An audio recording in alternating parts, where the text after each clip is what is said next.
Tonight, getting high can take less than 10 seconds. You twist a cap, strike a lighter, swallow a tablet. The substance has already been prepared, measured, and packaged. A label tells you roughly what to expect. Now remove all of that. You are standing beside a clay vessel in northern China about 5,000 years ago. Warm grain mash clings to the inside.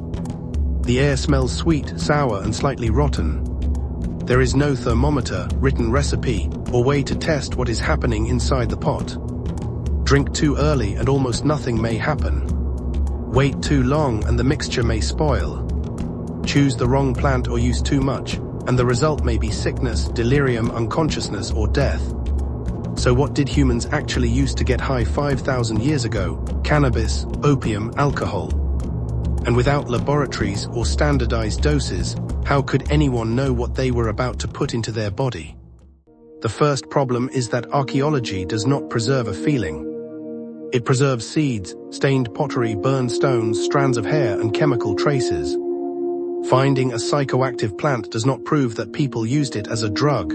A seed may have been food. A flower may have been medicine. A residue may have come from cooking.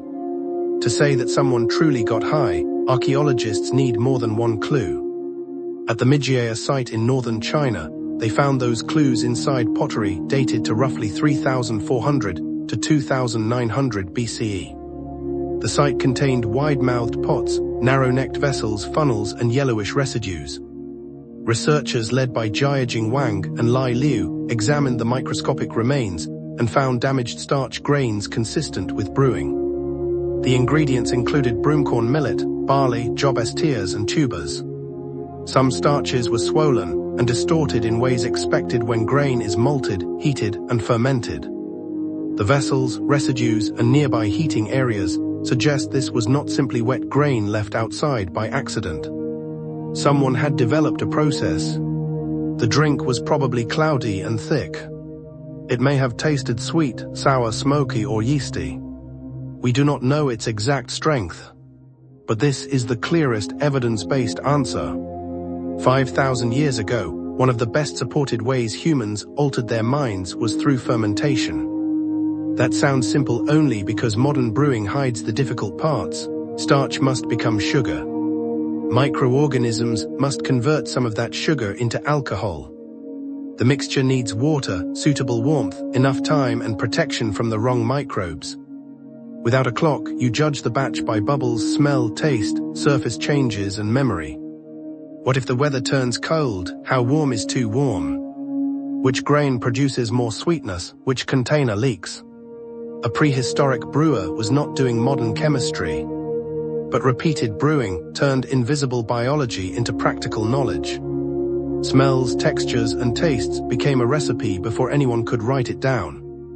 Fermentation was already ancient by the time of Midjiaya, at Jiahu, another Chinese site.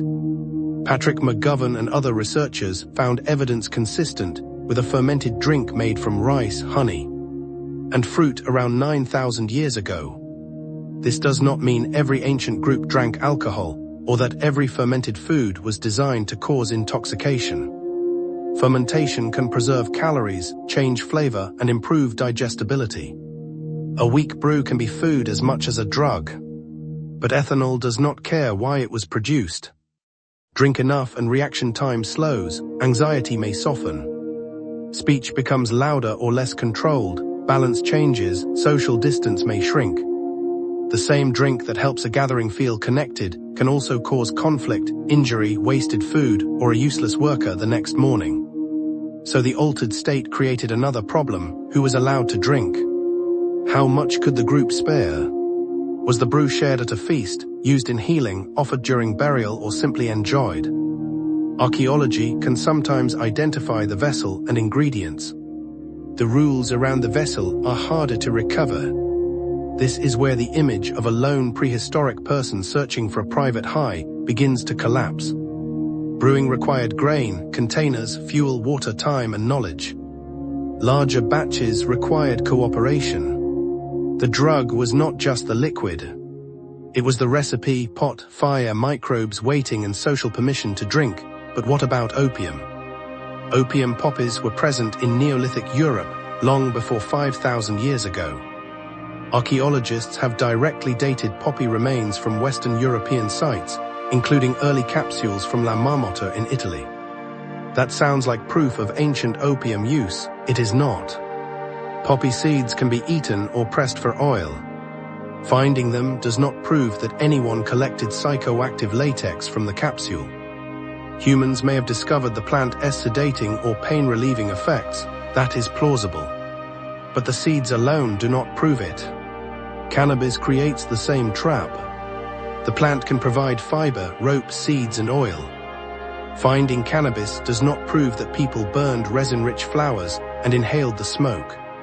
The strongest early chemical evidence for deliberately burning psychoactive cannabis comes from the Jerzankel Cemetery in the Pamir Mountains about 2,500 years ago.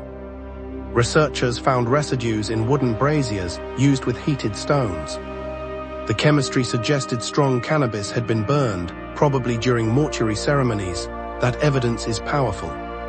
It is also roughly half as old as the world in our title. Placing a cannabis pipe into the hand of a person living in 3000 BCE may create a familiar image, not the strongest reconstruction. This is the historical reversal. The most important ancient drug technology was not a mysterious plant. It was controlled transformation. Humans learned that grain, fruit, honey, water, warmth, microbes, and time could change an ordinary substance into one that changed the mind. Modern intoxicants arrive after hidden systems have done the work.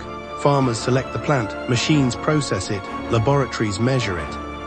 Factories standardize it, governments regulate or label it. 5,000 years ago, an altered state depended more directly on harvests, containers, weather, fire, microorganisms, memory, plant knowledge, and other people.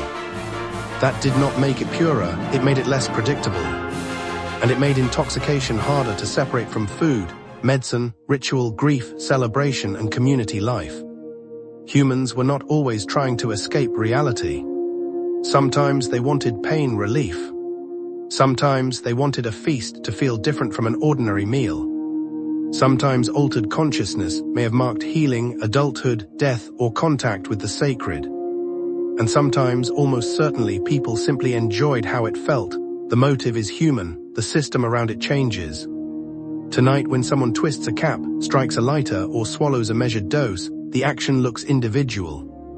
But behind that second are thousands of years of knowledge about fermentation, plants, preparation, danger, and control. 5,000 years ago, the high did not begin with the drink. It began with someone watching a pot and learning that, if you waited long enough, the ordinary world could change.